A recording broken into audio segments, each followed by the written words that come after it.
Salam alaikum. Alors, dans cette deuxième vidéo, nous allons aborder ensemble la fonction production, qui est une fonction qui se place au cœur de l'activité de l'entreprise, surtout dans l'approche économique de l'entreprise, qui considère que l'entreprise c'est un agent économique qui participe à la création de la richesse dans une nation. Donc, cette fonction, elle veille à mettre à la disposition des clients de l'entreprise des biens et des services dans les délais conformes, avec des coûts conformes aux clients de l'entreprise. Elle rassemble et met en œuvre des moyens humains et techniques pour fabriquer les produits dont l'entreprise a besoin. C'est une fonction qui regroupe l'ensemble des moyens et l'ensemble des activités et utilise une palette d'outils indispensables pour atteindre les objectifs de l'entreprise. C'est une fonction aussi qui transforme des inputs, qui sont des facteurs de production tels les matières premières, le travail, équipement, énergie, information, en des outputs qui sont des biens ou des services au profit du marché de la clientèle.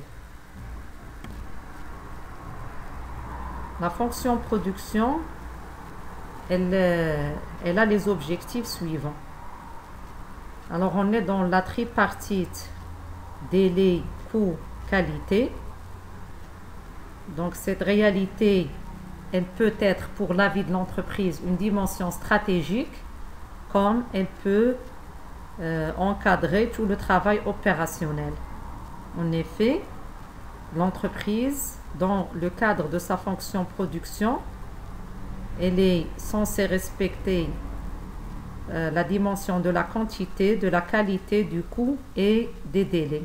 En termes de quantité, elle doit régulièrement adapter les capacités de production au volume des ventes. En termes de qualité, elle doit garder la conformité aux exigences de qualité par référence à un certain nombre de normes édictées par l'organisme international de standardisation. En termes de coût, là on évoque la rationalisation, c'est-à-dire la réduction régulière des coûts et l'amélioration de la productivité, tout en gardant un niveau de qualité désiré et ne pas tomber dans la non-qualité. Lorsqu'on évoque les coûts en termes de fonction de production, on évoque les charges d'approvisionnement, les charges de personnel, les charges d'amortissement des équipements productifs. Ces coûts sont aussi influencés par le niveau de la technique utilisée, le niveau d'activité souhaité et le niveau de la valeur que l'entreprise cherche à créer à travers ses moyens de production. En termes de délai, l'entreprise doit garder une conformité avec les niveaux de la demande et éviter les stocks importants des produits finaux parce que c'est un capital immobilisé et un coût qui est toujours supporté en plus par l'entreprise. Les délais de fabrication déterminent souvent les délais de livraison à la clientèle. Donc c'est un élément déterminant de gestion de la fonction commerciale. Alors l'entreprise souhaite aussi, à travers sa fonction de production, réaliser l'exigence de la flexibilité, c'est-à-dire toujours s'adapter aux variations de la demande et tenir compte des évolutions de l'environnement.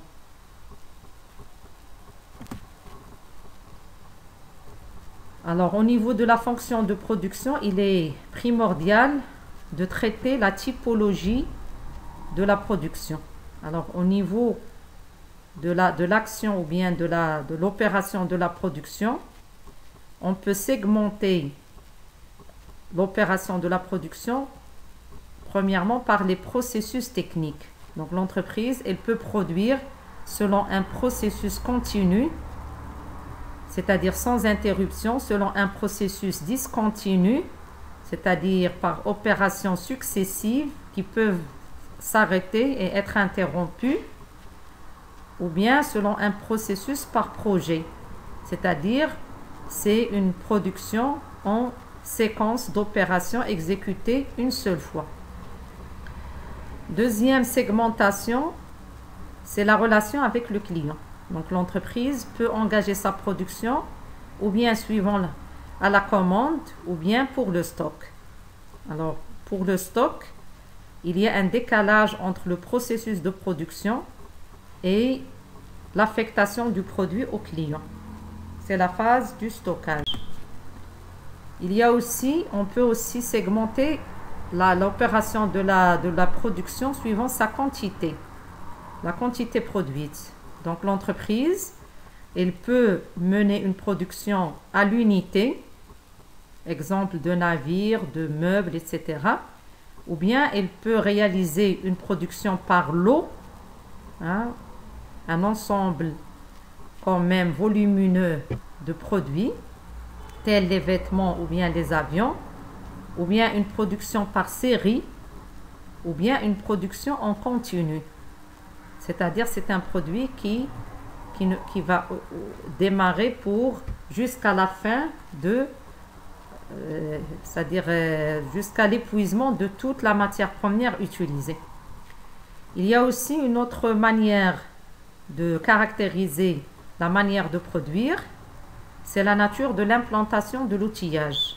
Donc l'entreprise, elle peut produire dans des ateliers spécialisés où on regroupe l'ensemble des postes de travail de même nature dans un même lieu, dans un atelier spécialisé, ou bien l'entreprise va travailler dans des ateliers autonomes, c'est-à-dire un atelier qui regroupe des postes de travail de nature différente et assure un ensemble de tâches nécessaires à la réalisation d'une production.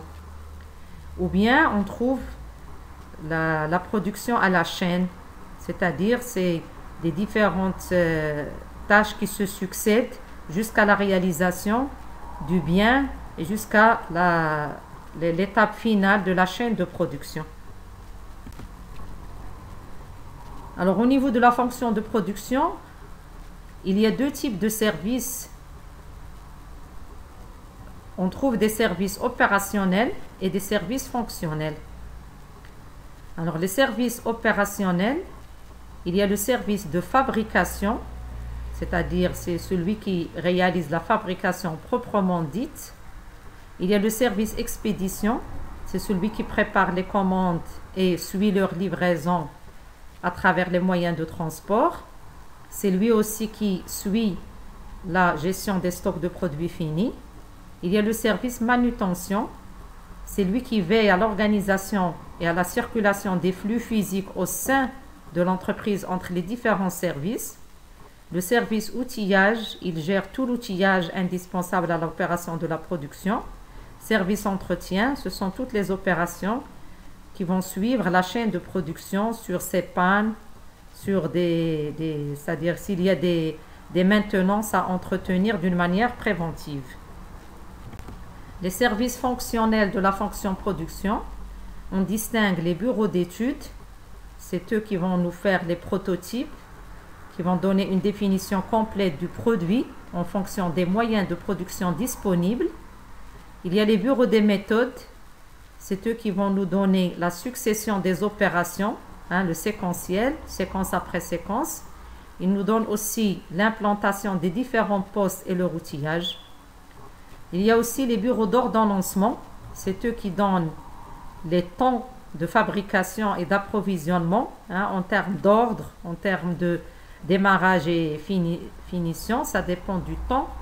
Donc il veille à minimiser le temps global de la production pour gagner en productivité et en performance. Il y a aussi le service contrôle. Il vérifie que tous les services opérationnels et fonctionnels ont suivi correctement leur mission et ont réalisé leurs tâches dans la conformité.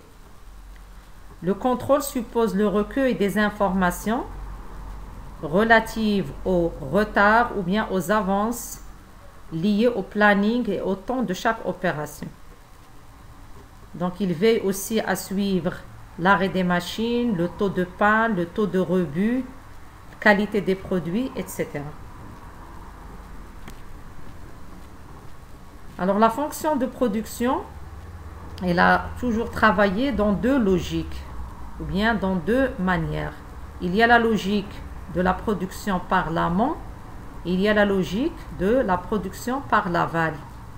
Alors, la production par l'amont, c'est une production qui va se faire d'une manière anticipée. Alors, les principales caractéristiques de cette forme de production, c'est la place importante qu'occupent les stocks intermédiaires et le décalage entre les différents stades de production. Il est difficile de s'adapter au marché en termes de quantité déterminée par anticipation et en termes de caractéristiques du produit. C'est une méthode qui engage l'entreprise et qui est difficile à gérer dans le sens régulier, dans le sens du suivi régulier, dans la pérennité de l'entreprise. Pour le deuxième mode de pilotage de la fonction de production, c'est la production par l'aval, c'est-à-dire c'est une production qui va se déclencher après la demande réelle du client. Donc le but, c'est d'éviter des stocks trop importants et aussi d'arriver à une situation de stock zéro, si c'est possible. Alors ce juste à temps, cette réalité de produire après la demande, en même temps c'est une logique, mais aussi c'est un ensemble de méthodes et d'outils qui ont été développés surtout dans les entreprises chinoises, hein, les méthodes Kaizen, les méthodes Kanban. C'est des méthodes de suivi, hein, et de régularité, de manière de travailler, de manière de produire.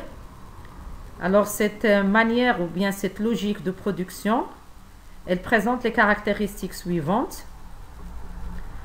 Elle veille à produire après la commande des clients. Elle veille à réduire les stocks, réduire le cycle de production et aussi minimiser le coût important de la préparation de la production.